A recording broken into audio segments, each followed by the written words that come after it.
ക്രൈസ്തവ സഭ ലോകരാജ്യങ്ങളിൽ നേരിടുന്ന ഏറ്റവും വലിയ പ്രതിസന്ധികളിൽ ഒന്നാണ് ഇസ്ലാമിക് സ്റ്റേറ്റ് അല്ലെങ്കിൽ പൊളിറ്റിക്കൽ ഇസ്ലാം. ആ പൊളിറ്റിക്കൽ ഇസ്ലാം ഛത്തീസ്ഗഡിലെ ഈ വിഷയത്തിലും സഭാ സമരങ്ങൾക്കും പ്രതിഷേധങ്ങൾക്കുമിടയിൽ നുഴഞ്ഞു കയറുന്ന സാഹചര്യമുണ്ടായി. പ്രത്യേകിച്ച് എടുത്തു പറയട്ടെ, സഭാ നേതൃത്വത്തിന്റെ അറിവോടെയോ അല്ലാതെയോ ഞാൻ അന്വേഷിച്ച ഒരു സ്ഥലങ്ങളിലും സഭാ നേതൃത്വം ഇത്തരം കാര്യങ്ങൾ അറിഞ്ഞിട്ടില്ല. പക്ഷേ ഞാൻ എടുത്തു പറയുന്നു, കണ്ണൂര്, തലശ്ശേരി, കോഴിക്കോട്, കോട്ടയം, അങ്കമാലി, തിരുവല്ല, പത്തനംതിട്ട, മാനന്തവാടി, എറണാകുളം ഇത്രയും സ്ഥലങ്ങളിൽ SDP-യുടെയും ജമാഅത്തെ ഇസ്ലാമിയുടെയും ഉൾപ്പെടെയുള്ള ആളുകൾ ക്രൈസ്തവ സഭ നടത്തിയ ഇതുമായി ബന്ധപ്പെട്ട പ്രക്ഷോഭങ്ങളിൽ നുഴഞ്ഞു കയറിയിട്ടുണ്ട്. നമസ്കാരം, പൊതുവേദിയിലേക്ക് സ്വാഗതം. വളരെ ഗുരുതരമായ ഒരു ആക്ഷേപമാണ് ഷോൺ ജോർജ് ഉന്നയിക്കുന്നത്. സഭകളുടെ പ്രതിഷേധത്തിൽ SDP-യും ജമാഅത്ത് ഇസ്ലാമിയും ഒക്കെ നുഴഞ്ഞു കയറിയെന്നും അങ്ങനെ 9 ഇടങ്ങളിൽ താൻ നടത്തിയ അന്വേഷണത്തിൽ അത് വ്യക്തമായി എന്നുമാണ് സംശയത്തിനിടയില്ലാതെ ഷോൺ ജോർജ് വ്യക്തമാക്കുന്നത്. അങ്ങനെ ഒരു സംഭവം ഉണ്ടായിട്ടുണ്ടോ? അതാണ് ന്യൂസ് 18 പൊതുവേദി ഇന്ന് ചർച്ച ചെയ്യുന്നത്.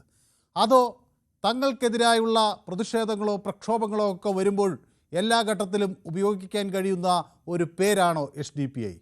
ഈ ആരോപണത്തിൻ്റെ വാസ്തവം എന്ത്? അതാണ് ന്യൂസ് 18 പൊതുവേദി ഇന്ന് ചർച്ച ചെയ്യുന്നത്. പ്രേക്ഷകർക്കും അവരുടെ അഭിപ്രായങ്ങൾ പങ്കുവയ്ക്കാം. എല്ലാവർക്കും പൊതുവേദിയിലേക്ക് സ്വാഗതം.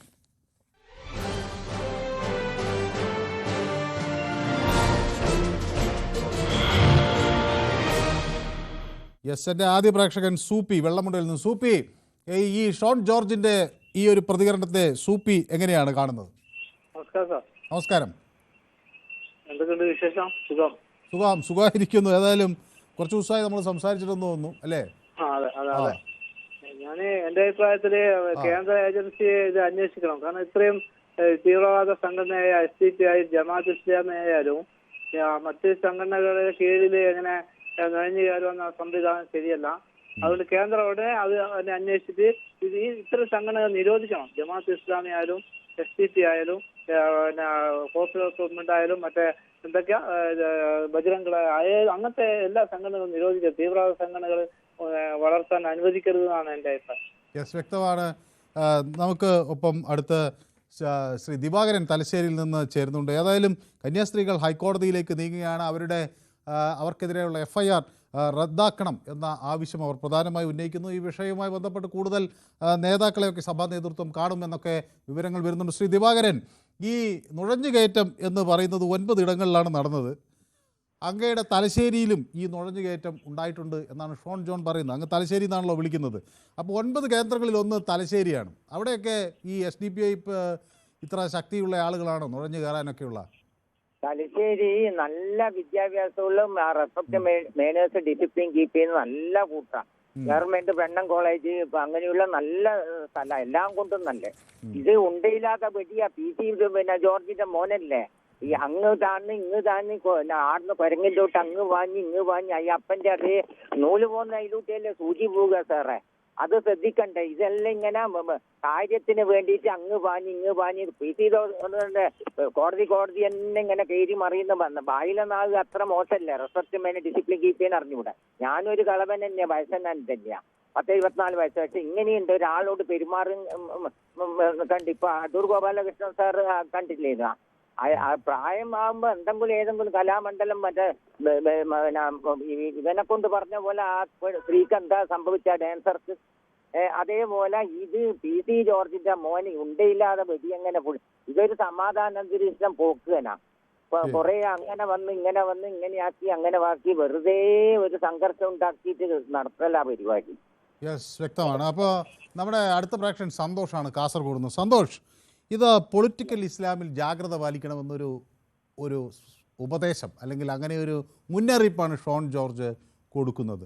അത് ഇങ്ങനെ സമരങ്ങളിൽ നുഴഞ്ഞു കയറുന്നു, അവിടെ പ്രശ്നങ്ങൾ ഉണ്ടാക്കുന്നത്. ഇത് പക്ഷേ ആദ്യമായിട്ടല്ല കേട്ടോ, പല സംഭവങ്ങളിൽ ഇതുപോലെയുള്ള ആരോപണങ്ങൾ പലരും ഉന്നയിച്ചിട്ടുണ്ട്. SDPIക്കാർ നുഴഞ്ഞു കയറുന്നു, ഇങ്ങനെ ഒരു നുഴഞ്ഞു കയറ്റമെന്ന ആരോപണം എത്ര കണ്ട് ശരിയാണ്? സാർ, എനിക്ക് ഒരു കാര്യം പറയാനുള്ളത്, എനിക്ക് പനിയാണ്, അതുകൊണ്ട് 2 മിനിറ്റ് എനിക്ക് തന്നാൽ മതി. സാർ ഇടയ്ക്ക് കയറി ഇടപെടരുത്. അവസാനം സാറ് വേണമെങ്കിൽ 2.5 മിനിറ്റിലാകുമ്പോൾ പറഞ്ഞോ. ഓക്കെ. ഇപ്പൊ പറയാനുള്ളത്, കഴിഞ്ഞ ആഴ്ച ഒരു ചർച്ച നടന്നപ്പോൾ നമുക്കിട്ട് പൊങ്കാല അവിടെ വന്നിട്ടുണ്ട്. അത് പറഞ്ഞ് വിശദീകരിച്ചില്ലെങ്കിൽ അത് നമുക്കൊരു മോശമാണ്. അതായത് കഴിഞ്ഞ ആഴ്ച കന്യാസ്ത്രീമാരുടെ പ്രശ്നം വന്നപ്പോൾ നമ്മളെ ബർമുഡയിലുള്ള അല്ലല്ല, നമ്മൾ ഈ വ്യക്തിപരമായ ആരോപണങ്ങളിലേക്ക് പോകല്ലേ സന്തോഷം, അതിനല്ലല്ലോ നമുക്ക് പറയാനുള്ളത്. സാർ, ഇതെന്തുകൊണ്ടറിയോ? ഇതെന്തുകൊണ്ടാണെന്നറിയോ? ഇത് ഇല്ലെങ്കിൽ ക്ലിയർ ആക്കിയില്ലെങ്കിൽ, കാരണം കിരൺ ബാബു അത് പറയുന്നതിന് മുമ്പേ കട്ടാക്കിയോണ്ട് ബാക്കിയുള്ള പ്രേക്ഷകരുടെ ചിന്ത ഇത് എന്താണ്, ഇയാൾ കള്ളത്തരം പറയുന്നതാണോ എന്നുള്ള ചിന്ത വരും. കാരണം എനിക്ക് എന്റെ നാട്ടിൽ നോക്കണ്ടല്ലേ. അതെന്താന്ന് വെച്ചാൽ ഞാൻ അത് ഇല്ലാത്തൊരു സമയത്ത് നടന്ന കാര്യമാണ്, എന്താണെന്ന് എനിക്ക് അറിയില്ല. അപ്പൊ ഞാൻ അതിൽ എന്തെങ്കിലും അഭിപ്രായം പറയുമ്പോ അത് ശരിയായിക്കൊള്ളുന്നില്ല. മനസ്സാർ അഭിപ്രായം കേട്ടവര് അത് എന്താ ചിന്തിക്കട്ടെ. ആ പുള്ളി പറഞ്ഞു, അതിന് മുമ്പ് ഒരു ഹൈന്ദവ സംഘടനയുടെ പ്രശ്നം വന്നപ്പം ഞാൻ പറഞ്ഞു ഹൈന്ദവനാണെന്ന്.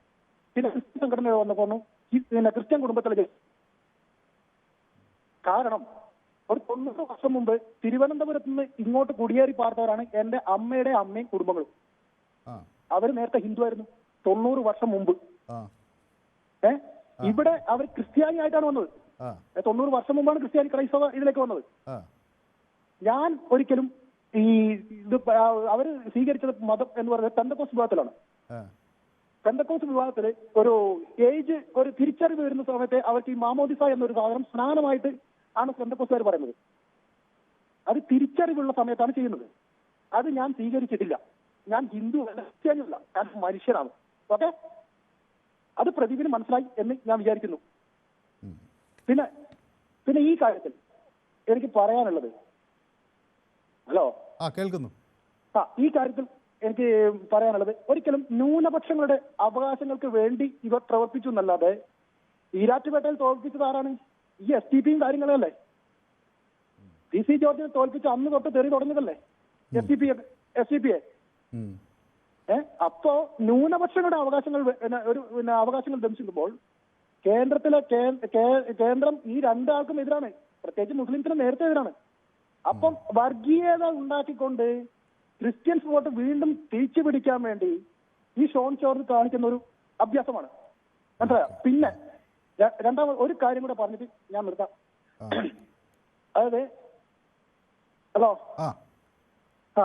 ഈ ക്രൈസ്തവ ഈ കന്യാസ്ത്രീമാരെ പിടിച്ചത് BJP ആണ്. കന്യാസ്ത്രീമാരെ പിടിച്ചത് BJP ഛത്തീസ്ഗഡ്. അവിടെ ഭരിക്കുന്ന BJP സർക്കാരാണ്. ഛത്തീസ്ഗഡ് ഭരിക്കുന്നത് അവരാണ്. ബജറംഗ് ദളിന്റെ ഇതിലെ നിർദ്ദേശപ്രകാരം പിടിച്ചത്. എന്നിട്ട് ഇവിടെ നിന്ന് പോയിട്ട് BJP തന്നെ രക്ഷിക്കുന്നു. അതായത് എന്റെ അച്ഛനെ ഞാൻ കിണറ്റിൽ തള്ളിയിടുന്നു, നാട്ടുകാർ കൂടുമ്പോ എല്ലാവരും അറിയുമ്പോൾ ഞാൻ തന്നെ വലിച്ചു കയറ്റുന്നു, എന്നിട്ട് ഞാൻ പറഞ്ഞു ഞാൻ രക്ഷിച്ചേന്നു. എന്നിട്ടും ഈ അച്ഛന്മാർക്ക് മനസ്സിലായിട്ടില്ല. എന്നിട്ടും ഈ പാമ്പ്ലാനിയൊക്കെ പറയുന്നത് എന്താണ്? നന്ദി എന്നാ പറയുന്നത്.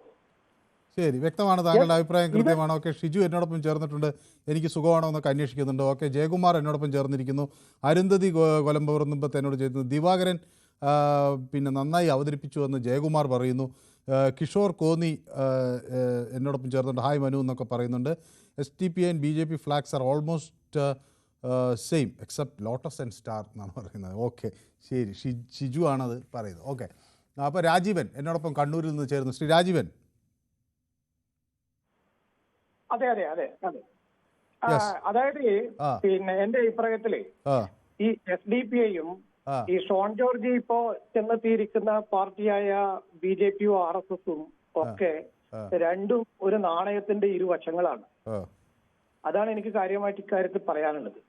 ഷോൺ ജോർജ് പിന്നെ നേരത്തെ കേരള കോൺഗ്രസിൽ നിന്ന് അവസാനം നേരത്തെ മറ്റുള്ളവരൊക്കെ പറഞ്ഞതുപോലെ ഗതി കിട്ടാതെ അവസാനം BJPയിലൊക്കെ ചേക്കേറി ഇപ്പൊ അതിന്റെ ഒരു വലിയ നേതാവൊക്കെ ആയിട്ട് ഇങ്ങനെ മാറിയിരിക്കുകയാണ്.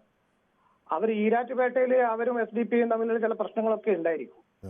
പക്ഷേ അത് കൊണ്ടുപോയി ഇങ്ങനെ ഒരു അവസരത്തിൽ പൊട്ടിച്ച് ഇവിടെ ഒരു വർഗീയപരമായ ചേരിതിരിവൊക്കെ ഉണ്ടാക്കാനുള്ള ശ്രമമാണ് ഈ ചങ്ങായി നടത്തിക്കൊണ്ടിരിക്കുന്നത്. ശരി, വ്യക്തമാണ് താങ്കളുടെ അഭിപ്രായം. സന്തോഷ് എന്നോടൊപ്പം ചേരുന്നത്. വിക്ടർ, വിക്ടർ തലശ്ശേരി എന്നാണ് ചേരുന്നത്. ശ്രീ സന്തോഷ്. സാറേ, ഞാൻ കൊച്ചുവേളിയാണ്. ആ, തിരുവനന്തപുരം കൊച്ചുവേളി. കൊച്ചുവേളി എന്നാണ് വിക്ടർ. കൊച്ചുവേളിയാണ്. ഞാൻ തലശ്ശേരി എന്നാണ് വിചാരിച്ചു. അല്ല, കൊച്ചുവേളി എന്നാണ്. കൊച്ചുവേളിയാണ് സാറേ. ഇതിന്റെ സംസാരിച്ചാലോ? പിന്നെ ഇത് ഇവര് രണ്ടുപേരും, അതായത് PC ജോർജ് ആയേശനും ഷോൺ ജോർജ് ആയേശനും രണ്ടും വർഗീയത കൊണ്ട് നടക്കുന്ന ആൾക്കാരാണ്. അവര് ഈ UDF-ലും LDF-ലും പരസ്പരം അങ്ങോട്ടും ഇങ്ങോട്ടും കളിച്ച് അവിടെ ഗതി കിട്ടാ ഭേദം പോലെ കിടന്നപ്പോഴത്തേക്ക് BJP കൊടുത്ത ഒരു അവസരം. അത് BJP ഇവർ എടുത്തതിന് കാര്യമുണ്ട്. കാര്യം എന്ന് പറഞ്ഞാൽ ഇവർ ഇത്രയും വർഗീയത പ്രചരിപ്പിക്കുന്നവരാണ്. ഇവരെ കൊണ്ട് നമുക്ക് ഉപയോഗം ഉണ്ടാക്കാം എന്നുള്ള ലെവലിലാണ് അവർ ഇവരെ ഉപയോഗിക്കുന്നത്. പിന്നെ വേറൊരു കാര്യം, ഇന്ത്യയിലെ എല്ലാ ന്യൂനപക്ഷങ്ങൾക്കും അത് പേടിയും വെപ്രാളമായിരിക്കുകയാണ്. കാര്യം ഓരോ ന്യൂനപക്ഷങ്ങളെ ഏതൊക്കെ രീതിയിൽ ദ്രോഹിക്കാം എന്നുള്ള റിസർച്ച് നടത്തിക്കൊണ്ടിരിക്കുകയാണ് BJP. അതിന് ഇവർ കോടാലിയായിട്ട് ഉപയോഗിക്കുന്നത് ഇതേ കണക്ക് കണ്ട കോടാലിയായിട്ടുള്ള യുവമാരെയൊക്കെയാണ്. ശരി, എന്നോടൊപ്പം ബാലകൃഷ്ണൻ വടകര കൂടി ചേരുന്നുണ്ട്. ശ്രീ ബാലകൃഷ്ണൻ വടകര. മനു സാർ, നമസ്കാരം. നമസ്കാരം. ആദ്യമായി ആ യുവജന നേതാവിന് ആർജവത്തോടെ അത് പറയാൻ, കേരളത്തെ സംബന്ധിച്ച് അത് പറഞ്ഞാൽ ചിലപ്പോൾ നാളെ ജീവൻ ഉണ്ടാവുമെന്നറിയില്ല, അത് പറയാൻ ആർജവം കാട്ടിയ ധീരനായ യുവ നേതാവിന്, അദ്ദേഹം ഭാവിയുള്ള നേതാവാണ്. കാരണം SDPIയും ഈ ജമാഅത്തെ ഇസ്ലാമിയും ഇന്ത്യ 11 വർഷത്തിനുള്ളിൽ ഇന്ത്യയിൽ നടന്ന ഏത് സമരത്തിലാണ് സാർ നുഴഞ്ഞു കയറാത്തത്? അതിവിടെ ജീവിക്കുന്ന ആർക്കാണ് സാർ അറിയാത്തത്? പിന്നെ എല്ലാവരും വോട്ടിന് വേണ്ടി ഭാരതീയ ജനതാ പാർട്ടിയെ ഒരു ഉമ്മാക്കിയും കാട്ടി പേടിപ്പിക്കണ്ട. കാരണം ഛത്തീസ്ഗഡിലെ കോൺഗ്രസ് അവരെ ഇറക്കണമെന്ന് പറഞ്ഞൊരു പ്രസ്താവന നടത്തി അവിടുത്തെ യുവജന നേതാവ് അവിടുത്തെ ജയിലിലെ പരിസരത്ത് വന്നോ? BJP രണ്ടഭിപ്രായം അല്ലേ? അതുപോലെ കോൺഗ്രസിന് അപ്പൊ രണ്ടഭിപ്രായം ആയിക്കൂടെ? കോൺഗ്രസിന് രണ്ടഭിപ്രായം, BJPക്ക് എന്താ സാർ രണ്ടഭിപ്രായം? BJPക്ക് അവിടുത്തെ BJP പറയുന്നത് തെറ്റാന്ന് പറയുന്നു, ഇവിടുത്തെ BJP ഇവർ നിരപരാധികളാന്ന് പറയുന്നു, ഇവിടെ തന്നെ അങ്ങനെയല്ലെന്ന് പറയുന്നു, ഇറക്കണമെന്ന് ഒരാൾ പറയുന്നു, നിഷ്കളങ്കത കൊണ്ടാണെന്ന് വേറൊരാൾ പറയുന്നു. ഇതൊന്നും അല്ല സാർ അതിന്റെ പ്രശ്നം. അവിടുത്തെ നിയമത്തിനനുസരിച്ച് അവിടുത്തെ സർക്കാരിന് പറയാൻ പറ്റും. അതെ, അത് അവിടുത്തെ നിയമത്തിനനുസരിച്ച് അവിടുത്തെ സർക്കാർ നടപടി എടുത്തു എന്നെങ്കിൽ ഇവിടുത്തെ ആളുകൾ അവരെ പെട്ടെന്ന് മോചിപ്പിക്കണമെന്ന് പറയേണ്ട കാര്യമെന്ത്? ആ നിയമ നടപടി പൂർത്തിയാകട്ടെ എന്ന് പറയാനുള്ള ആർജവം ഇല്ലാത്തത് എന്തുകൊണ്ട്?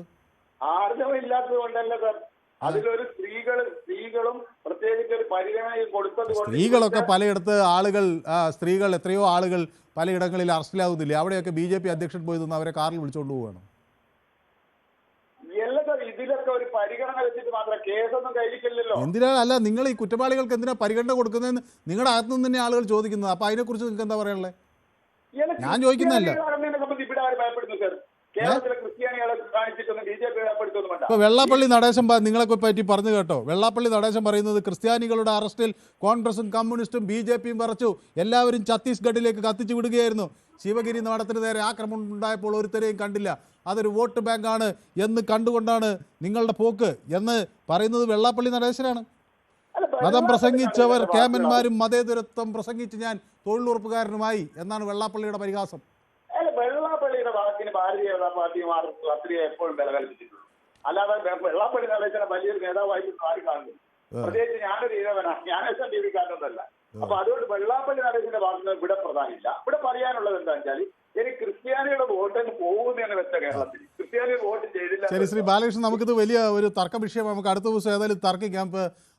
ധർമ്മസ്ഥലയിൽ കൂടുതൽ അസ്ഥികൂടങ്ങൾ കണ്ടെത്തിയിരിക്കുന്നു. അപ്പോൾ അത് വളരെ സുപ്രധാനമായി ന്യൂസ് 18 ഫോളോ ചെയ്യുന്നൊരു വാർത്തയാണ്. അതിൻ്റെ കൂടുതൽ വിശദാംശങ്ങൾ രഞ്ജിത്ത് രാമചന്ദ്രൻ നൽകും.